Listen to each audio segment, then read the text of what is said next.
प्रदेश BJP को इस बार भारी नुकसान उठाना पड़ा है। प्रदेश में बीजेपी की सरकार बनने के बाद पहले ही चुनाव में बीजेपी को करारा झटका लगा है। 25 सीटों पर हैट्रिक लगाने के लिए चुनावी मैदान में उतरी बीजेपी महज 14 सीटों पर सिमट गई। इस चुनाव का सार यह होगा कि बीजेपी को अगले 6 महीने में एक और सियासी परीक्षा से गुजरना होगा। प्रदेश में इस बार लोकसभा चुनाव कई मायनों में खास रहा है। पिछले 2 चुनावों में लगातार सभी 25 सीटें जीतने वाली बीजेपी को 11 सीटों पर हार का सामना करना पड़ा है। तो वहीं इस चुनाव में 5 विधायकों ने लोकसभा चुनावों में जीत दर्ज की है। दरअसल दौसा से विधायक मुरारीलाल मीणा दौसा लोकसभा सीट से सांसद का चुनाव जीते। झुंझुनू से कांग्रेस विधायक विजेंद्र ओला झुंझुनू लोकसभा सीट से सांसद का चुनाव जीते। खींवसर से आरएलपी विधायक हनुमान बेनीवाल नागौर लोकसभा सीट से, देवली उनियारा से कांग्रेस विधायक हरीश मीणा ने, टोंक सवाईमाधोपुर लोकसभा सीट से और 84 से बाप विधायक राजकुमार रोत डूंगरपुर बांसवाड़ा लोकसभा सीट से सांसद का चुनाव जीत चुके हैं। ऐसे में सांसद का चुनाव जीतने के बाद खाली हुई सभी 5 विधानसभा सीटों पर अगले 6 महीने के भीतर फिर से सियासी बिगुल बजना तय माना जा रहा है। राजस्थान में इस बार लोकसभा चुनाव में विधायकों ने अपना दबदबा दिखाया है। प्रदेश की 5 लोकसभा सीटों पर इस बार मौजूदा विधायकों ने जीत का परचम लहराया है। इन विधायकों की सांसदों में जीत के साथ ही अब एक और सियासी रण शुरू होगा।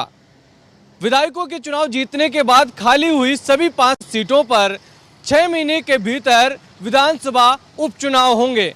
ऐसे में लोकसभा चुनाव के बाद एक बार फिर राजस्थान में सियासी रण शुरू होगा। लोकसभा चुनाव में हुए नुकसान के बाद अब 5 सीटों पर होने वाले विधानसभा उपचुनाव में सत्ताधारी बीजेपी को दूसरी बार अग्नि परीक्षा से गुजरना पड़ेगा। राजस्थान में पिछले 10 सालों में हुए उपचुनाव में कांग्रेस का पलड़ा भारी रहा है। 2013 से 2018 तक प्रदेश में बीजेपी की सरकार होने के बावजूद 8 उपचुनाव में बीजेपी महज 2 ही उपचुनाव जीत पाई। वैर, नसीराबाद, सुजानगढ़ और मांडलगढ़ विधानसभा उपचुनाव और अजमेर अलवर लोकसभा सीट पर हुए उपचुनाव में बीजेपी को करारी हार का सामना करना पड़ा। वहीं 2019 से 2023 तक प्रदेश में हुए उपचुनाव में बीजेपी को कोई खास सफलता नहीं मिली। मंडावा, खींवसर, सहाड़ा, सुजानगढ़, सरदार शहर, राजसमंद और दरियावद में हुए विधानसभा उपचुनाव बीजेपी हार गई। वहीं बीजेपी महज राजसमंद सीट पर ही उपचुनाव जीत पाई। ऐसे में उपचुनाव के लिहाज से बीजेपी का इतिहास उत्साहजनक नहीं रहा है। हालांकि खाली हुई विधानसभा सीटों में 3 पर कांग्रेस, 1 पर आरएलपी और 1 सीट पर भारतीय आदिवासी पार्टी का कब्जा है, लेकिन उपचुनाव के परिणाम को सरकार के कामकाज से जोड़कर देखा जाता है। ऐसे में उपचुनाव भजनलाल सरकार के लिए खास से अहम रहने वाले हैं। प्रदेश के लोकसभा चुनाव में इस बार न सिर्फ सत्ताधारी पार्टी भाजपा को नुकसान हुआ है, बल्कि इस लोकसभा चुनाव ने बीजेपी के लिए एक और सियासी अग्नि परीक्षा तैयार कर दी है।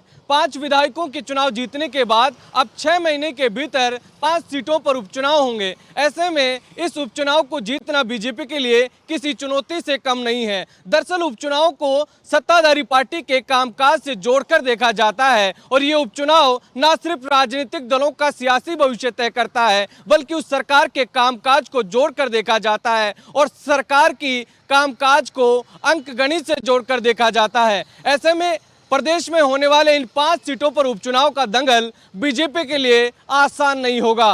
कैमरा पर्सन भूपेंद्र के साथ अधिराज सिंह नरू का समाचार प्लस जयपुर।